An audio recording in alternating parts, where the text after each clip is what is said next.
Bueno, a continuación la doctora Marisa Gutiérrez nos presentará una actualización sobre la biología molecular en el diagnóstico de la tuberculosis. Bueno, buenas noches y ante todo, por supuesto, agradecemos que nos hayan convocado. La idea nuestra es va a presentar ella, yo la voy a presentar, voy a hacer una breve introducción, vamos a hablar de lo que son las nuevas herramientas con las que contamos en el laboratorio de micobacteriología, los últimos avances muy importantes que tenemos la posibilidad de probar ahora, ¿no? Que nos llena de orgullo poder presentar lo que se puede hacer ahora también acá en Argentina. Todos ustedes son neumonólogos experimentados, así que no vamos a hablar de lo que es la baciloscopía y el cultivo en medio sólido, porque todos lo conocen, todos ya saben sus alcances y sus limitaciones, sus ventajas y desventajas. También saben que hasta hace 10 años prácticamente con lo único que contábamos para hacer diagnóstico de certeza era baciloscopía y cultivo en medio sólido de Lowetten-Jensen, con sus largos 30 y 60 días para poder llegar a tener un diagnóstico final. También deben haber vivido que en estos últimos 10 años se produjeron muy importantes avances, afortunadamente, y desde hace unos 8 años más o menos ya contamos con medios líquidos de cultivo, que han producido sin duda una revolución importante porque han acortado los tiempos de detección en un 50% o más, han mejorado el rescate, han aumentado los costos, pero los beneficios son innumerables, ¿no es cierto? Y en los últimos 2 años, y particularmente en el último año, se produjo como una nueva suerte de revolución otra vez con la introducción y la inyección de la biología molecular al campo de las micobacterias. Entonces pasamos desde esos eternos 60 días a lo mejor alrededor de 15 días como promedio para tener un cultivo medio líquido, y ahora con las nuevas técnicas, horas para poder tener un resultado. Así que indudablemente es mucho lo nuevo, es muy bueno, es un poco caro, pero creemos que es excelente. Así que bueno, ahora Juliana nos va a ilustrar seguramente sobre estas nuevas técnicas para que estemos un poco más enterados de lo que estamos a punto de poder empezar a usar en nuestro país. Gracias. Buenas noches.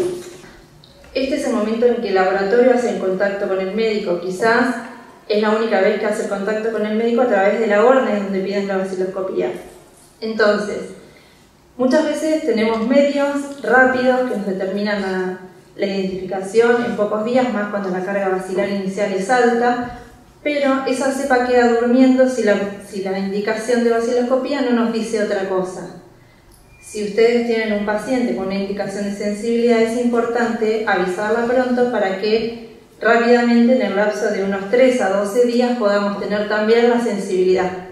Si no, esperamos que el paciente tenga la recaída 3 meses, volver a repicar esa cepa y así no nos sirve de nada el nuevo método. Por eso es importante que en la orden siempre pongan un pequeño agregado, si es HIV, neutropenia, inmunodeprimido, si tiene antecedentes de fracaso, recaídas o tiene abandono de tratamiento, y bueno, en toda aquella población donde hay una alta tasa de incidencia de resistencia, se puede hacer estudios de vigilancia. ¿Qué es la sensibilidad? ¿Cómo vemos la sensibilidad? Podemos verla, cómo se expresa, crece, un germen sometido a una droga es resistente. Si someto el germen a una droga y no crece, es sensible, lo puedo matar. Lo puedo ver expresado por el crecimiento. Estos son los métodos fenotípicos y contamos con los medios sólidos y los medios líquidos. Es importante explicar que nosotros cuando hacemos un antibiograma hacemos la sensibilidad al isoniazida, a la rifa, al etambutol y al estrepto. ¿Por qué? A la piracinamida no, porque la piracinamida tiene una necesidad particular que es la acidez, que para activarse necesita un medio muy ácido de 5,5. Este medio nos condiciona la técnica, es más difícil de finalizar, requieren otros instrumentos y también nos inhiben en un porcentaje el crecimiento de Mycobacterium tuberculosis. El medio de cultivo sólido, dijimos que había medio de cultivo sólido y líquido. El medio de cultivo sólido siempre es nuestro respaldo, es el gold estándar. Él es en el que vamos a mirar el crecimiento del germen, que nos permite comparar distintas concentraciones del germen ante distintas concentraciones de la droga. Tenemos una referencia que es un tubo control, que no le pusimos la droga, y el crecimiento. Si con respecto al tubo control crece mayor del 1%, vamos a decir que es resistente. Es laborioso, necesitamos una gran cantidad de tubos, una gran cantidad de diluciones, y también en medio sólido tenemos el ITES, que es una tirita de nitrocelulosa que crea un gradiente de concentración de antibiótico, y los gérmenes crecen, tienen un crecimiento confluente alrededor de la tirita. Hay que saberlo leer muy bien, también es rápido, de 6 a 12 días, pero hay veces con el Mycobacterium tuberculosis, que tiene una colonia más grande, no es tan fácil la lectura y no es de uso rutinario en el laboratorio.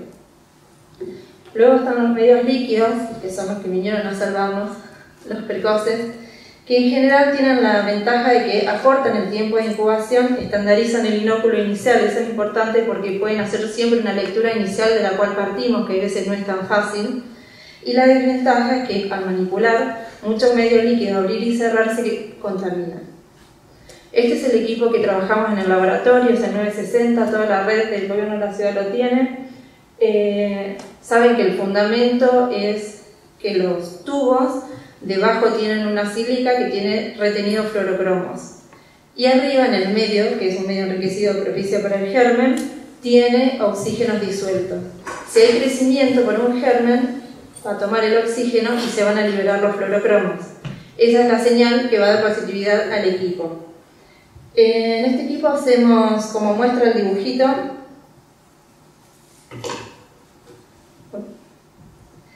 son 5 tubos, siempre es el primero, es un control que no lleva drogas, y luego se prueban las drogas, estreptomicina, isoniazida, rifa y etambutol.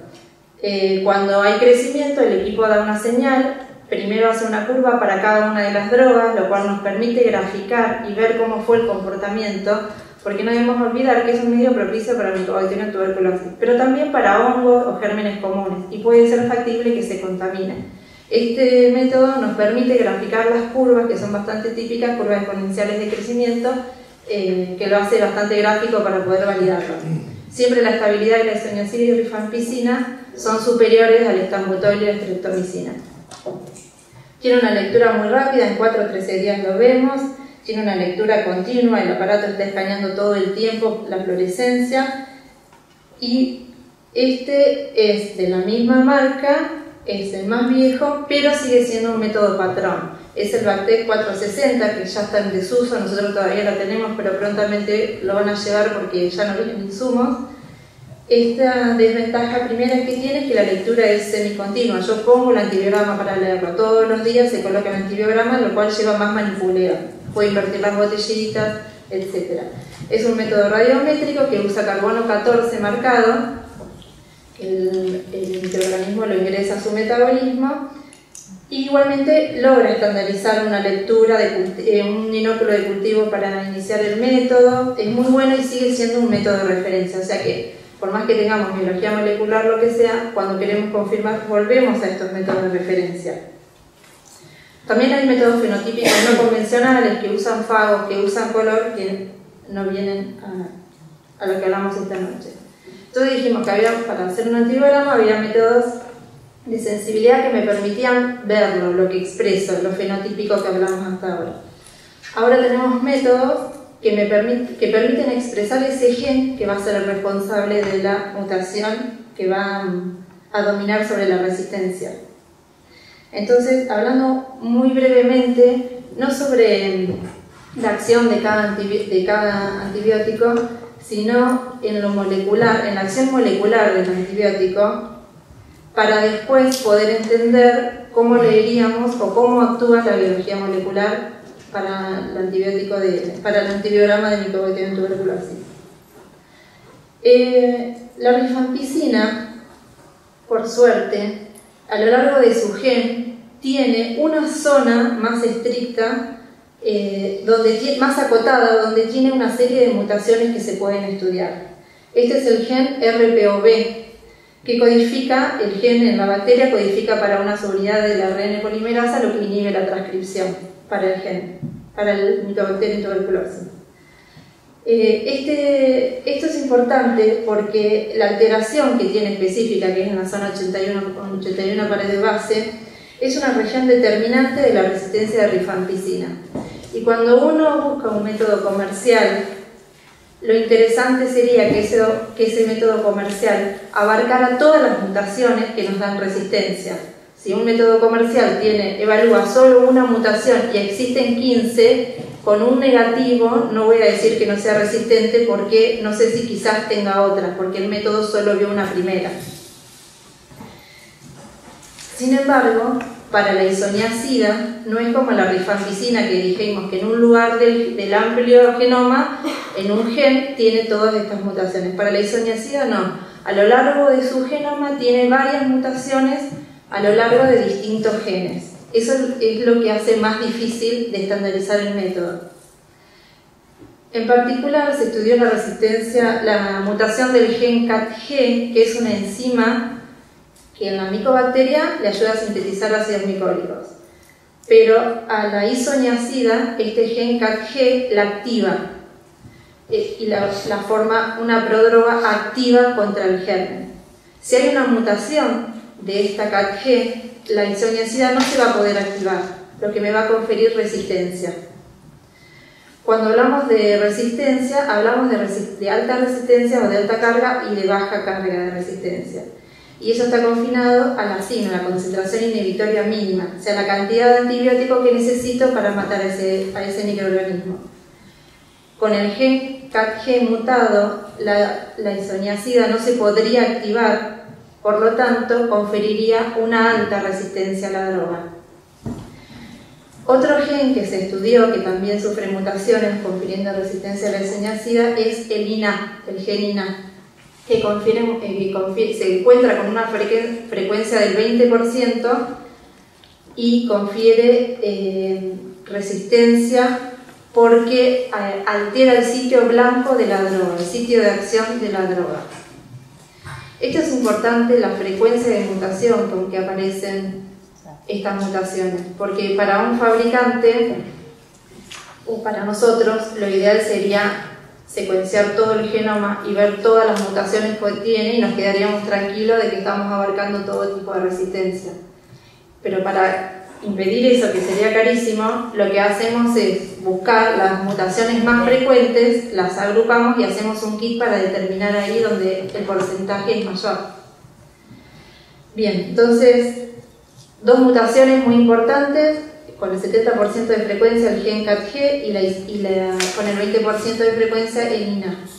También existen otros genes que confieren resistencia porque han mutado, que son el CASA, el HPC, el NDH y otros más.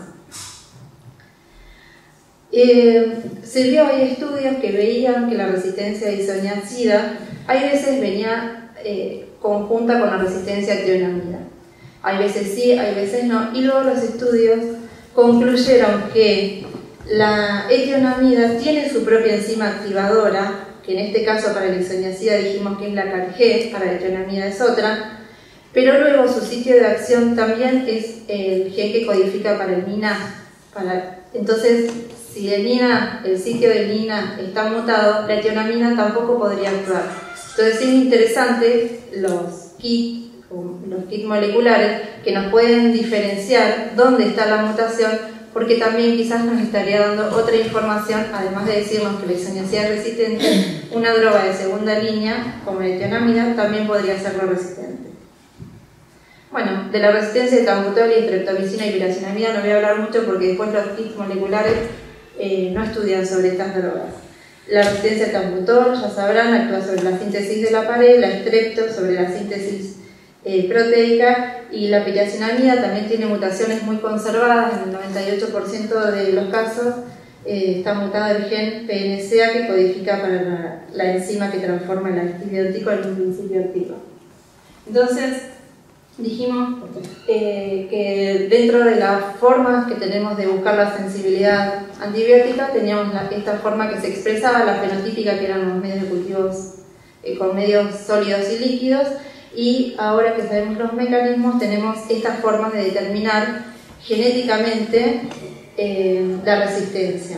Estos métodos moleculares nuevos tienen dos grandes ventajas: la rapidez en que tenemos la obtención de resultados y la independencia del crecimiento bacteriano. Independencia del crecimiento bacteriano porque hay kits que nos permiten determinar la reacción molecular desde la muestra misma.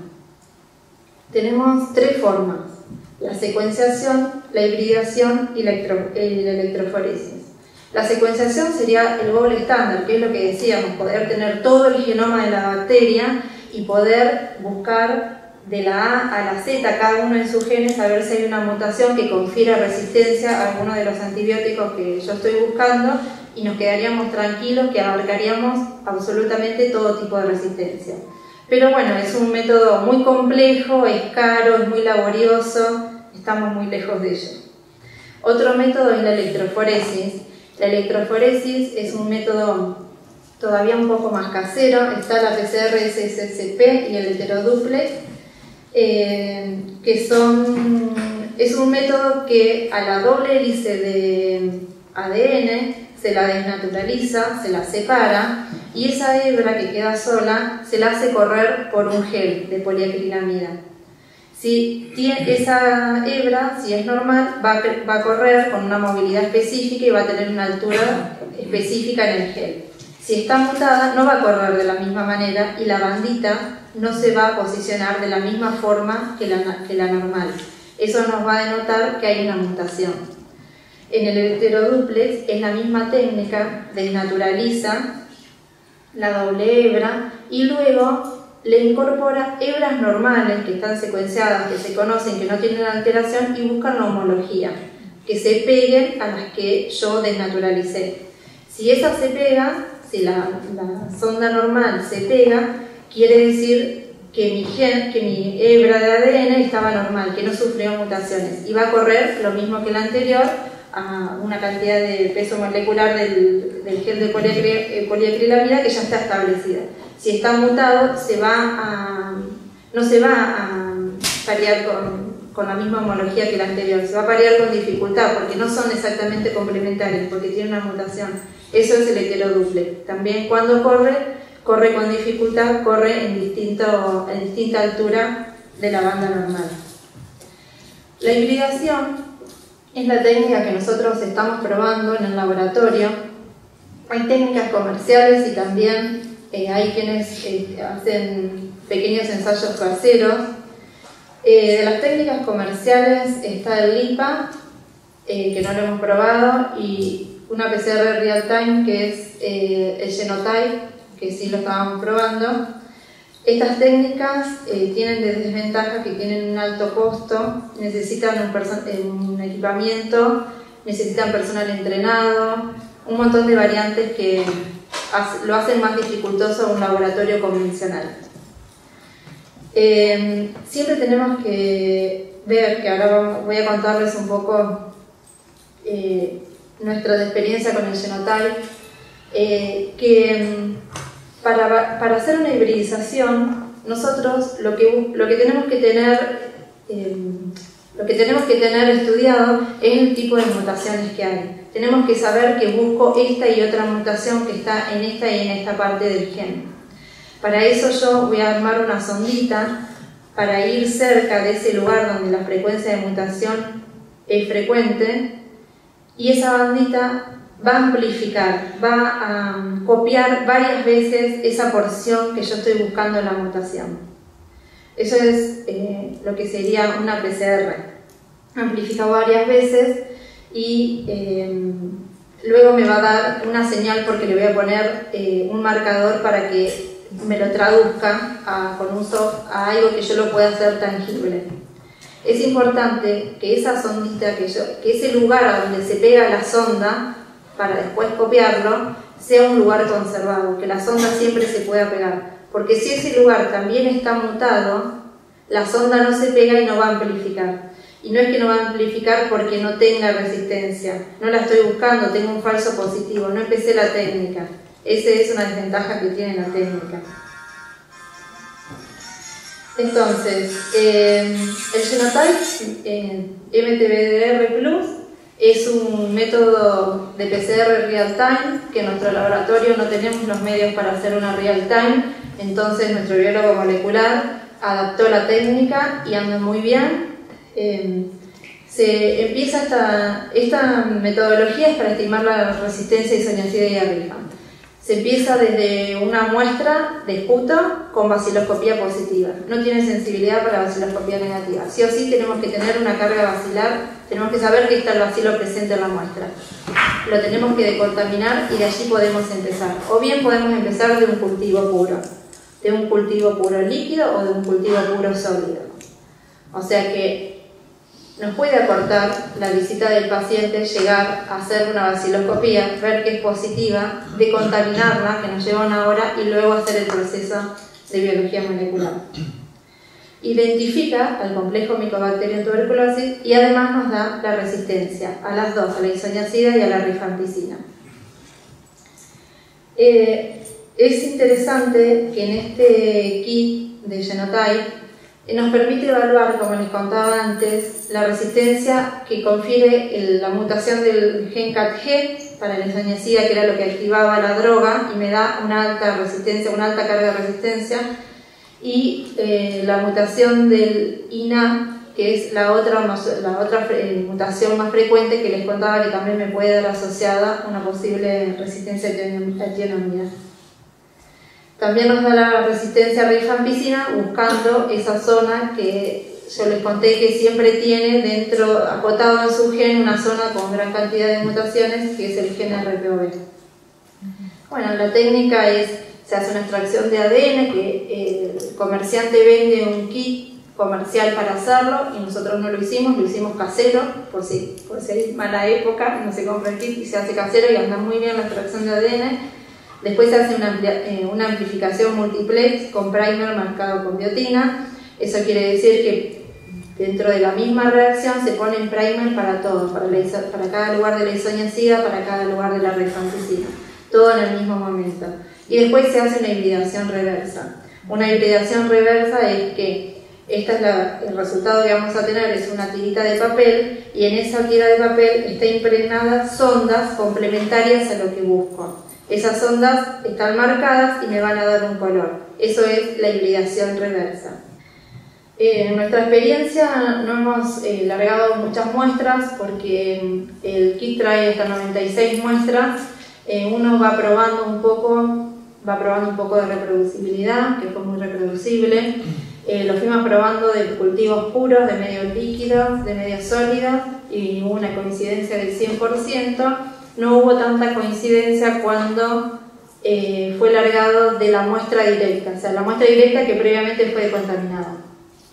Pero bueno, vamos a seguir trabajando en este kit que parece fabuloso, la lectura es muy fácil y no es tan laboriosa. En un plazo de 6-7 horas tenemos la identificación y la resistencia, que hasta ahora fue con mucha certeza, a la rifampicina y la isoniazida. También contamos en el servicio con una técnica muy similar a la anterior, el Genotype SEIMA, que, bueno, depende, el kit es para diferenciar el Mycobacterium tuberculosis de las micobacterias ambientales, que son de difícil tipificación, que tarda mucho, que en el laboratorio quizás no tenemos, todavía es muy casera la identificación de las ambientales, y quizás en el laboratorio no tenemos tanta cantidad de reactivos. Entonces, esto es muy rápido, lo hemos probado todavía con 24 muestras, y todavía la coincidencia fue del 100%, validándola con el Malbrán, que es nuestro Centro Nacional de Referencia. La presentación viene para varias micobacterias ambientales, empieza por 6 y hay hasta 24 micobacterias ambientales. Y bueno, lo último que salió, que parece un sueño, también tiene sus limitaciones, es el GeneXpert del laboratorio CFEI. Les voy a mostrar esta señora que muestra la marca comercial. Este es el automatizado, que es un aparatito chiquito que no ocupa el lugar, que no necesita un lugar especial ni estéril para estar, y lo que tiene en la mano son los cartuchos donde se va a poner las muestras, que son individuales, son chiquitos, son prácticos. Es una prueba diagnóstica in vitro de PCR semicuantitativa integrada y en tiempo real. Lo hace todo el equipo, ¿no? Todo está automatizado.